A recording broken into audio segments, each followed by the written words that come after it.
Ok, donc on va sans plus attendre avoir notre orateur, Pasteur Marc, qui est un ancien de l'église de Baltimore, donc l'église mère de notre ministère. Il a été missionnaire pendant combien d'années en France? 7 ans en France. Et je crois que c'est en 94 je suis parti sur la Roumanie, je crois. Parce que moi, je me suis converti en 94.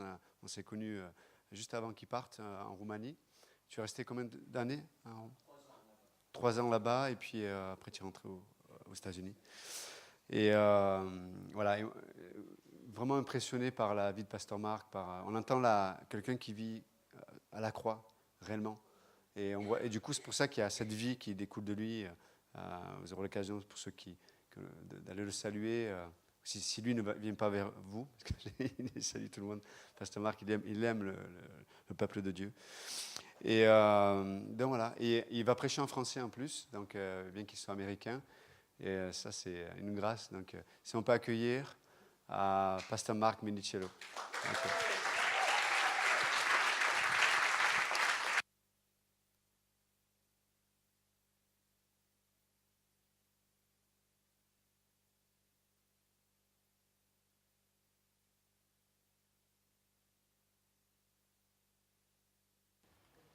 Bonjour.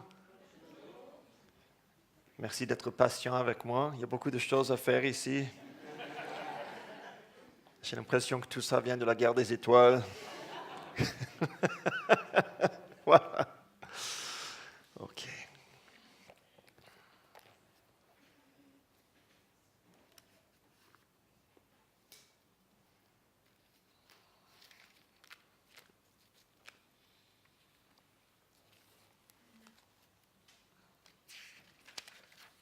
Je suis presque prêt.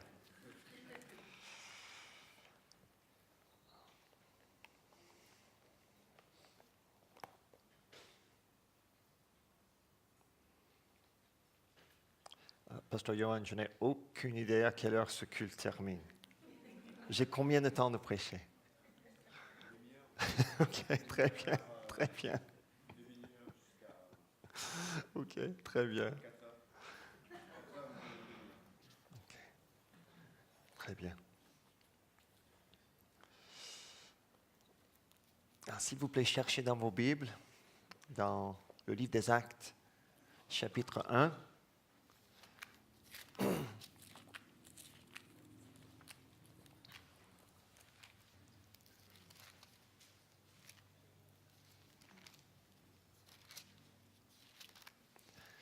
Le livre des Actes, chapitre 1,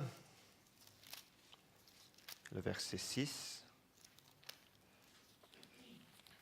Et avant de lire, prions ensemble.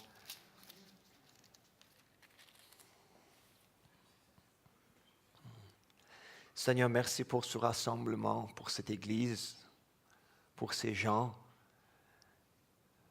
C'est vrai que nous avons tous besoin de toi ce matin, maintenant.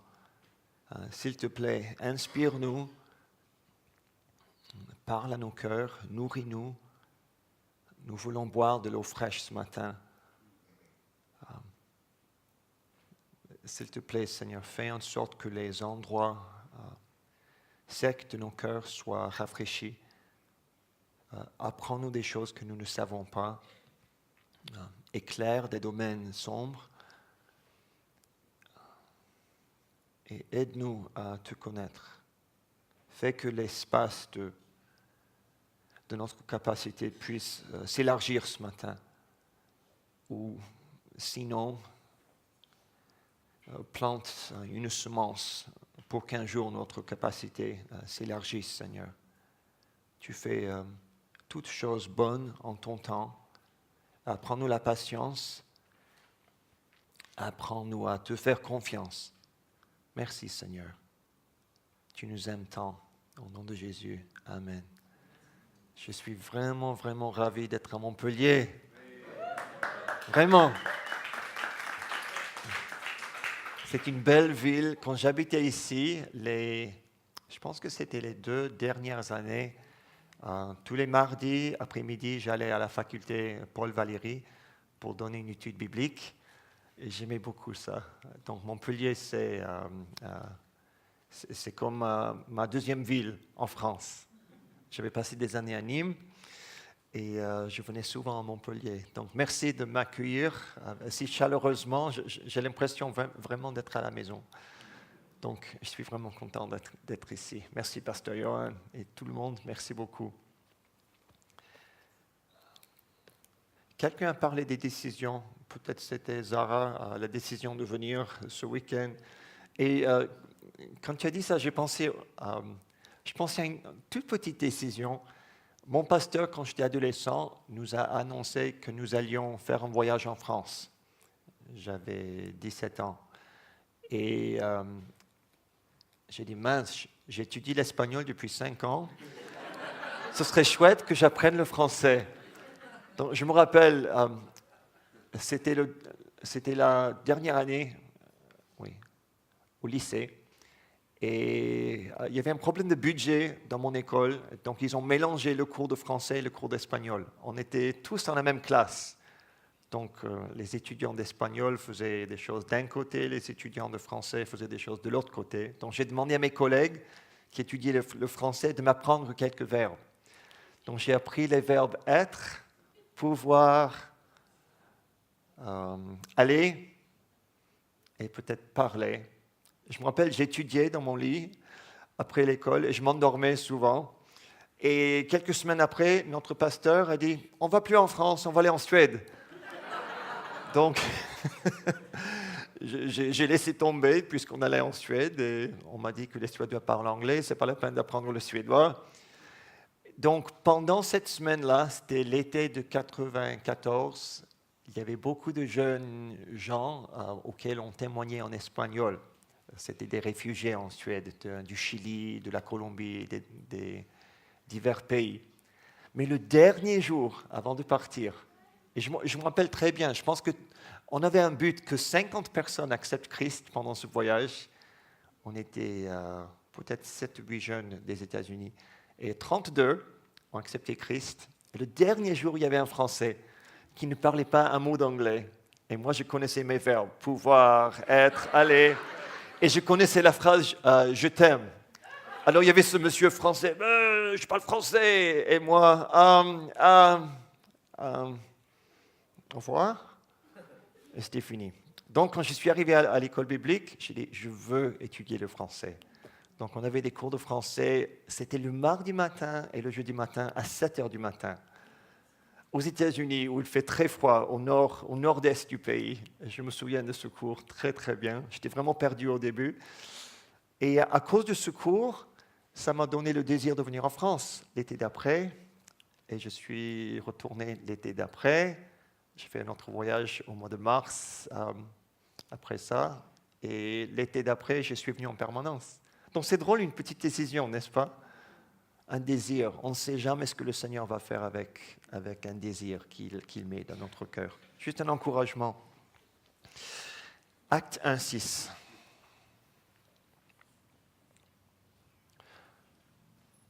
Eux donc, réunis, demandèrent « Seigneur, est-ce en ce temps que tu rétabliras le royaume pour Israël ?»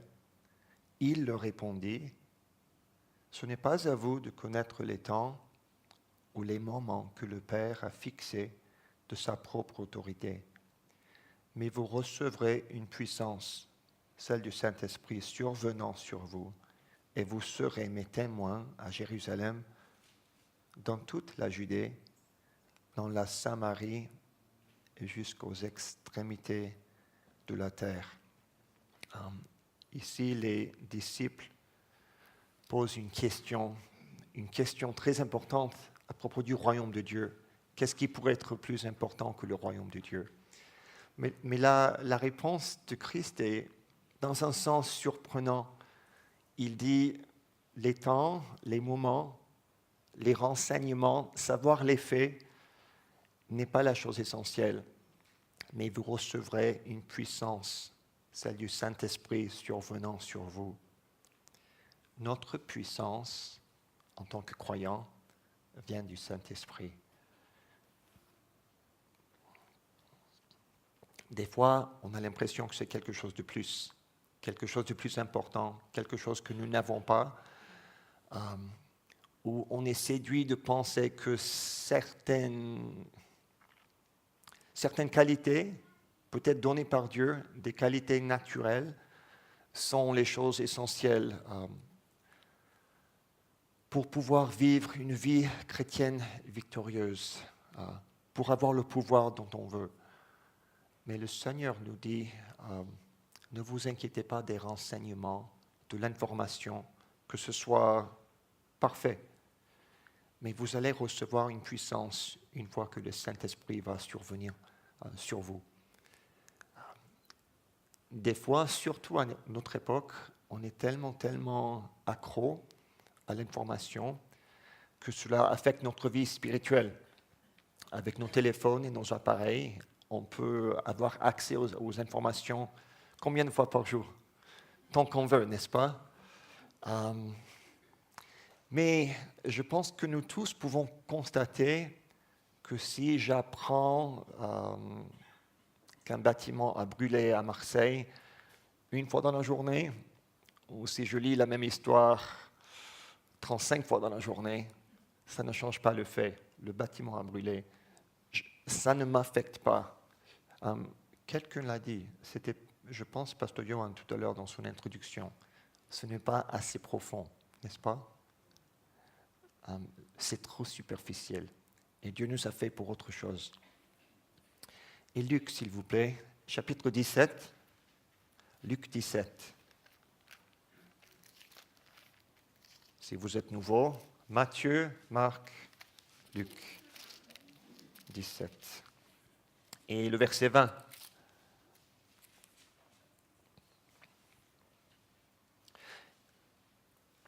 Interrogé par les pharisiens pour savoir quand viendrait le royaume de Dieu, il leur répondit, « Le royaume de Dieu ne vient pas de telle sorte qu'on puisse l'observer. On ne dira pas, voyez, il est ici ou il est là. Car, voyez, le royaume de Dieu est au-dedans de vous. Le royaume de Dieu au-dedans de vous. Le royaume de Dieu est pour l'instant invisible en lui-même. Il n'est pas visible. Ici, c'est le pays de la foi, n'est-ce pas? Pas la France, mais la terre. C'est l'époque de la foi. C'est l'époque de l'invisible, du visible. Nous voyons des choses, mais nous ne voyons toujours pas la chose essentielle, c'est-à-dire le royaume de Dieu. C'est trop élevé, c'est un autre élément, c'est un autre domaine. Le royaume de Dieu se trouve, pour l'instant,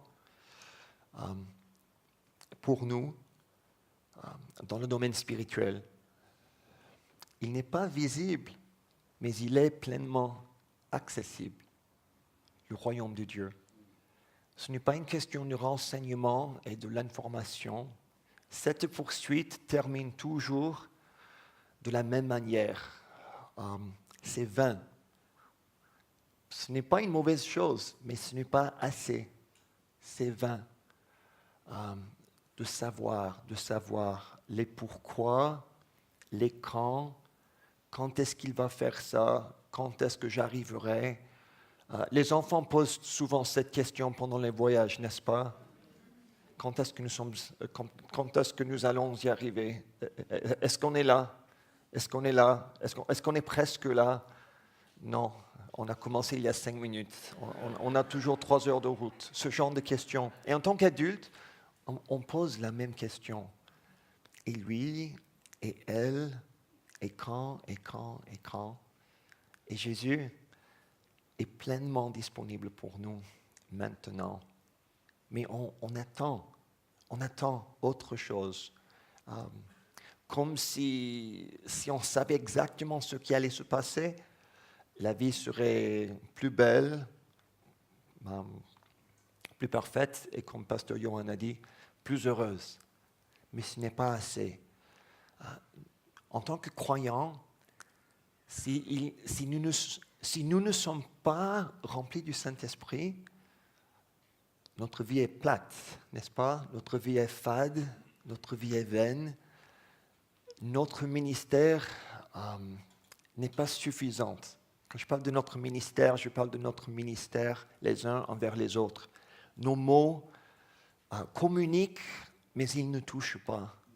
Et je pense que c'est le grand désir de notre cœur, que notre vie puisse être efficace, que notre vie affecte, pas forcément des gens. Oui, on veut que notre vie affecte des gens. Nous voulons que des gens soient sauvés.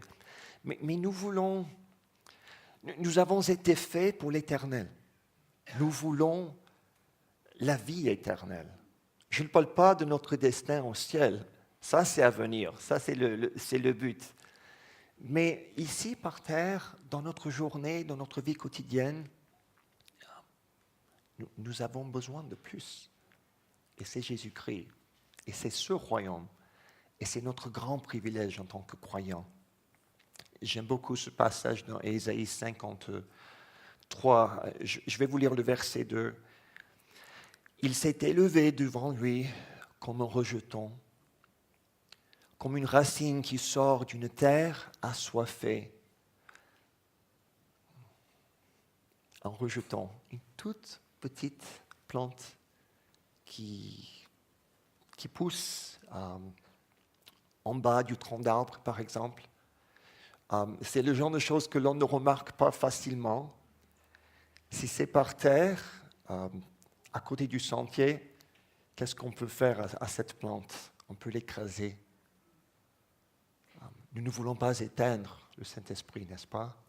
Nous pouvons facilement éteindre, pas le Saint-Esprit lui-même, mais son efficacité dans notre vie, en marchant sans faire attention.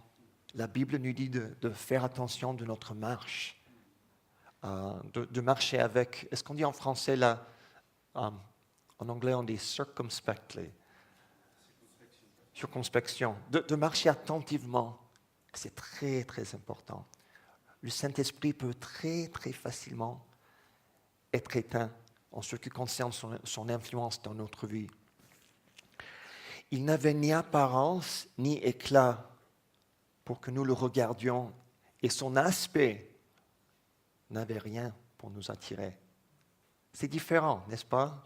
Quand je dis c'est différent, je trouve que c'est contraire à l'image que le christianisme projette souvent. Je disais ça pendant le temps, on a fait une session sur l'adoration l'autre jour. Souvent, on a l'impression que si on sera efficace dans la vie chrétienne, il faut être jeune, beau et doué. Mais si c'est le contraire, il n'avait ni apparence, ni éclat pour que nous le regardions. Et son aspect n'avait rien pour nous attirer. Peut-être dans une foule, si Jésus-Christ était ici à notre époque, habillé comme nous, peut-être on ne le remarquerait même pas. Peut-être certains le remarqueraient, mais peut-être la majorité, peut-être beaucoup de gens ne le remarqueraient pas.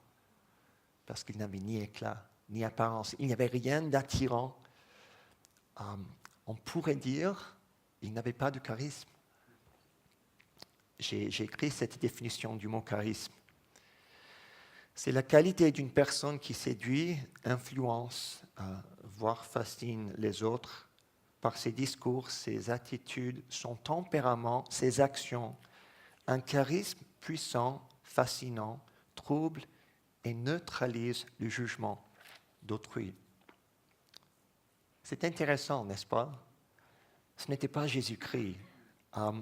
Son influence était à 100% légitime. Il avait toute l'autorité du ciel, mais il n'y avait ni éclat, ni apparence pour que nous le regardions. La puissance du Saint-Esprit, je ne pense pas qu'il y avait un appareil qui faisait de la fumée.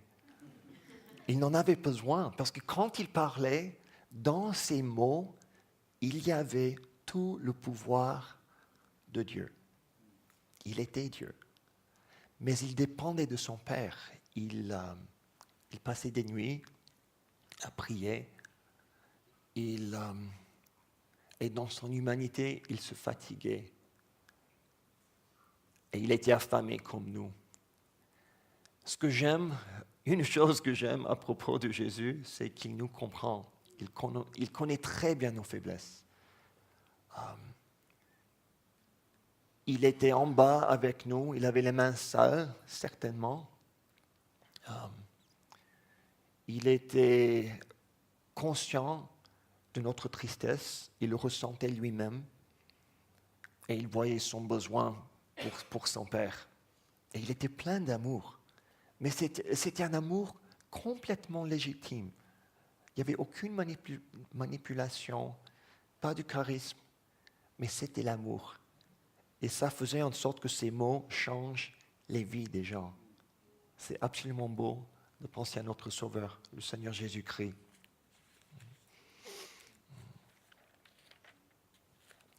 1 Corinthiens 2, si vous voulez chercher avec moi. 1 Corinthiens 2.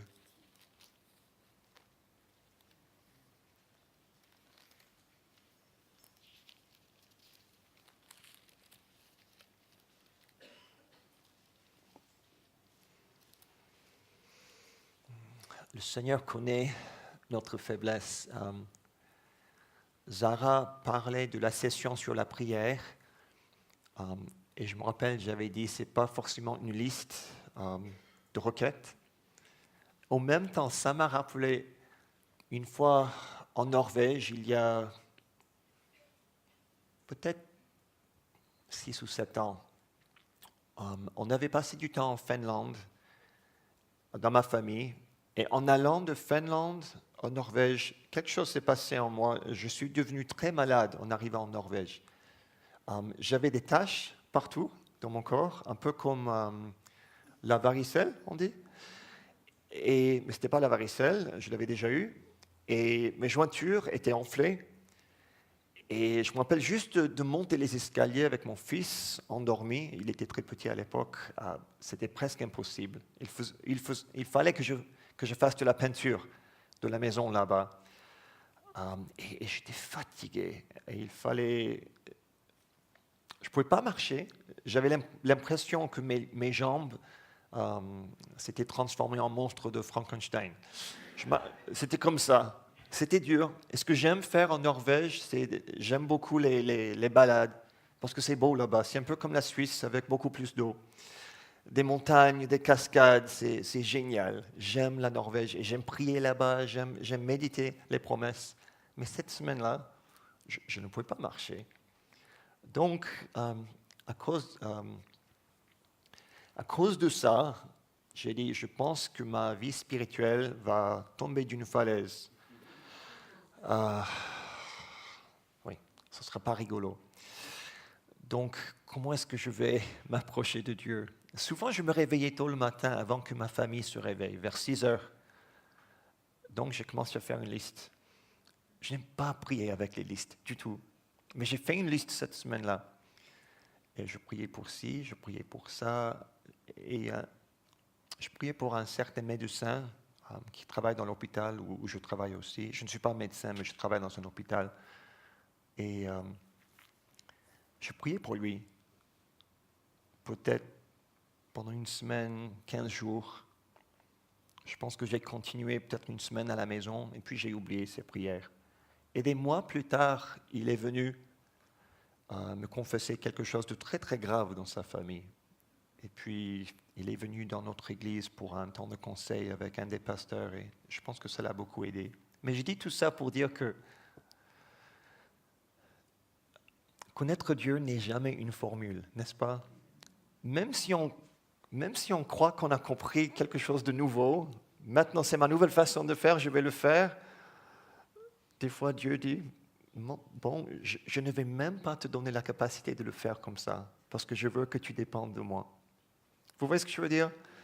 Des fois, c'est chouette d'être réduit à quelque chose de très, très simple et d'impuissant quelque part. Parce que là, Dieu reçoit la gloire. 1 Corinthiens 2. J'aime beaucoup ce passage. Tout ce chapitre m'encourage. Je ne vais pas lire tout le chapitre, mais le verset 4, s'il vous plaît. Ma parole et ma prédication ne reposez pas sur les discours persuasifs de la sagesse, mais sur une démonstration d'esprit et de puissance. Et ici, dans le verset 5, c'est pourquoi, afin que votre foi ne soit pas fondée sur la sagesse des hommes, mais sur la puissance de Dieu. Ma parole et ma prédication ne reposaient pas sur les discours persuasifs de la sagesse, mais sur une démonstration d'esprit et de puissance. Le missionnaire Hudson Taylor, il est venu à la conclusion dans son esprit, au lieu de demander aux gens pour quoi que ce soit, il allait demander à Dieu toujours d'abord. Et puis après, il allait parler avec les hommes. Et je pense quand il a réalisé ça, il parlait du soutien pour la mission, un peu comme George Muller qui avait l'orphelinat à Bristol en Angleterre. Mais souvent, je pense à ça aussi dans l'évangélisation ou dans tout ce que je fais pour Dieu. Si je demande l'aide de Dieu, c'est tellement mieux. Tout d'abord, je n'ai pas besoin de travailler parce que c'est Dieu qui le fait. C'est agréable parce que je suis dans sa présence. Je lui demande de l'aide, je lui explique la situation. En expliquant, quelque chose se passe. Je pense que c'est la foi, n'est-ce pas? On s'approche de Dieu par la foi. Quelque chose se transforme en moi. Et je réalise que peut-être quelques minutes avant, j'étais très naturel dans mes désirs, mais maintenant, je suis rempli du Saint-Esprit.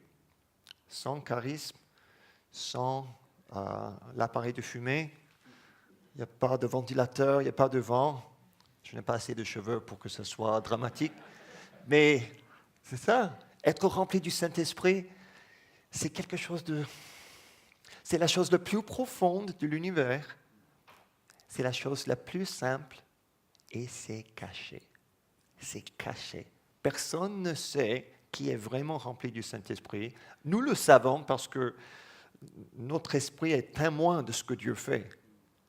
Mais c'est dans l'homme intérieur. C'est dans le domaine spirituel. Et c'est ça le royaume de Dieu, n'est-ce pas? Ce n'est pas quelque chose de visible. Nous voyons l'Église, nous voyons le corps de Christ, mais le royaume de Dieu est invisible. Pourtant, par l'Esprit, nous pouvons apercevoir Dieu dans chacun. Et c'est incroyable. Il nous donne des toutes petites vues, un regard, une compréhension de son œuvre. Et nous apprenons à discerner des différences. Et c'est très, très beau. Et plus que beau, c'est utile, c'est une façon de vivre. Mais c'est très facile, si nous ne faisons pas attention, de marcher encore et d'écraser le rejeton.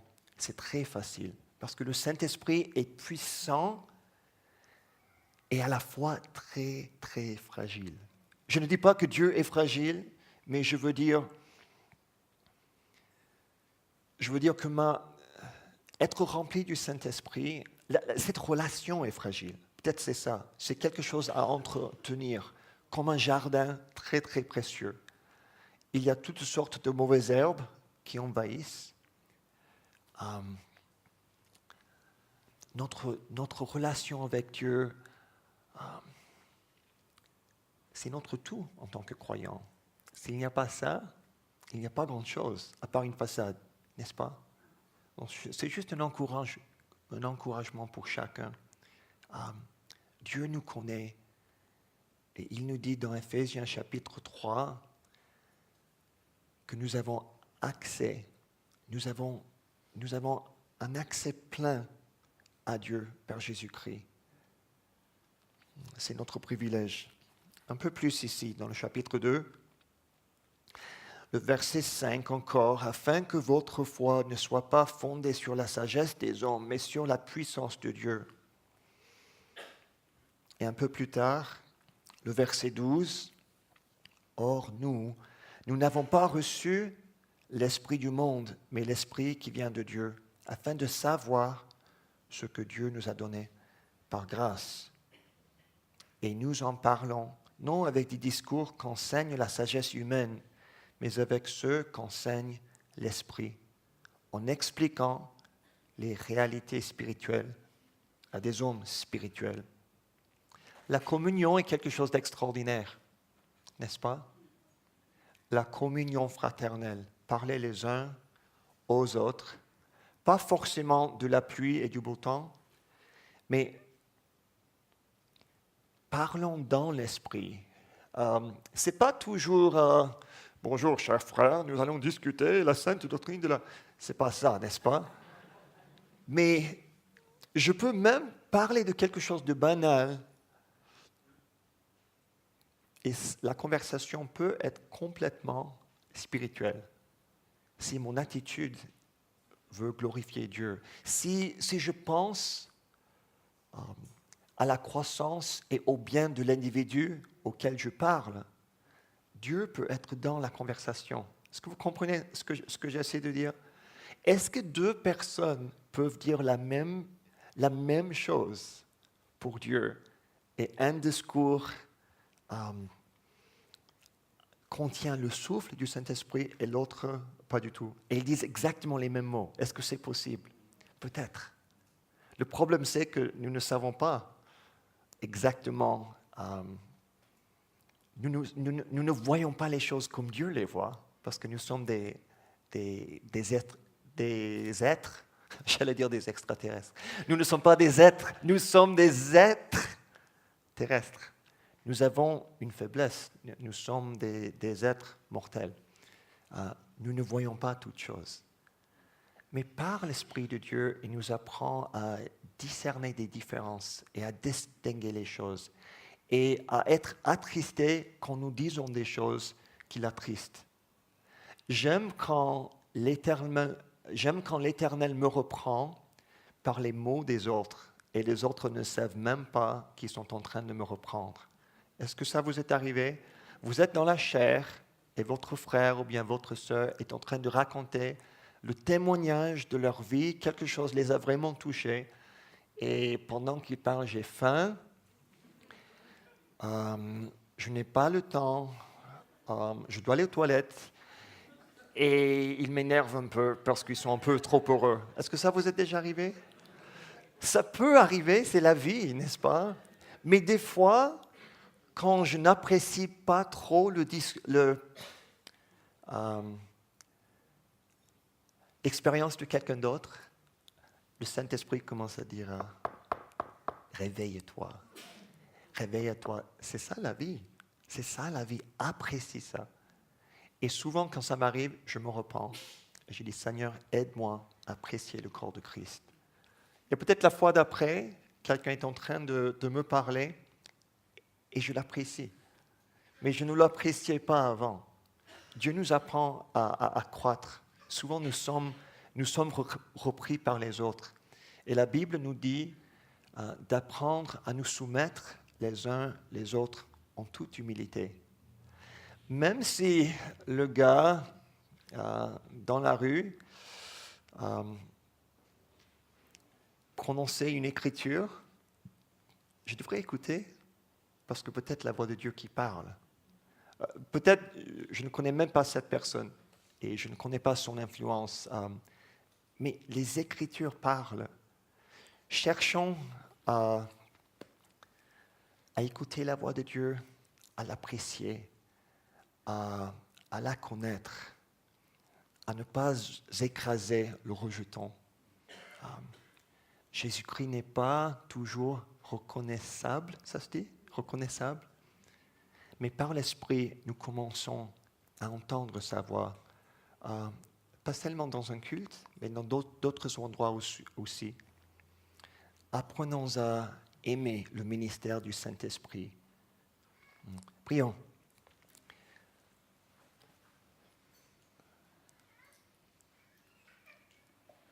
Seigneur Jésus, tu n'avais ni apparence ni éclat en toi-même quand tu étais ici sur la terre. Et nous voulons te ressembler de plus en plus. être conforme à ton image par le renouvellement de notre esprit. Et Seigneur, nous avons besoin de ta parole. Nous avons besoin de ton Saint-Esprit. Nous avons besoin des uns des autres. Apprends-nous à chérir et à aimer le corps de Christ comme jamais auparavant, à apprécier nos frères et nos sœurs et à chercher leur bien, à avoir un ministère les uns auprès des autres. Seigneur, aide-nous à ne pas nous occuper tellement de l'information, des renseignements, de la lettre de la loi, parce que nous savons que la lettre tue, mais nous savons aussi que l'Esprit donne la vie. Seigneur, nous aimons ta parole. Fais que nous puissions mélanger la foi avec ce que nous entendons, étant remplis du Saint-Esprit, afin de te connaître. Nous avons besoin de toi, Seigneur. Vraiment besoin de toi, Seigneur. Seigneur, nous prions pour nos familles, pour ceux qui sont dans le besoin, pour ceux qui ne te connaissent pas. Nous pensons à nos parents, à nos relations qui sont loin de toi. Tu peux les convaincre de la vérité. Nous pensons aux gens avec lesquels nous travaillons, Seigneur, qui ne te connaissent pas. Donne-nous des mots créatifs selon ton emploi du temps, afin de partager l'Évangile. Ils ont besoin de toi, Seigneur. Ce monde a besoin de toi. Fais que nous puissions te manifester dans nos mots, avec nos gestes, avec notre intention, Seigneur, et par nos prières. Tu es notre Dieu, tu es pour nous. Tu nous guides, Seigneur, et tu nous guideras jusqu'à l'éternité. Mais ici-bas, Seigneur, dans ce pays du visible, apprends-nous à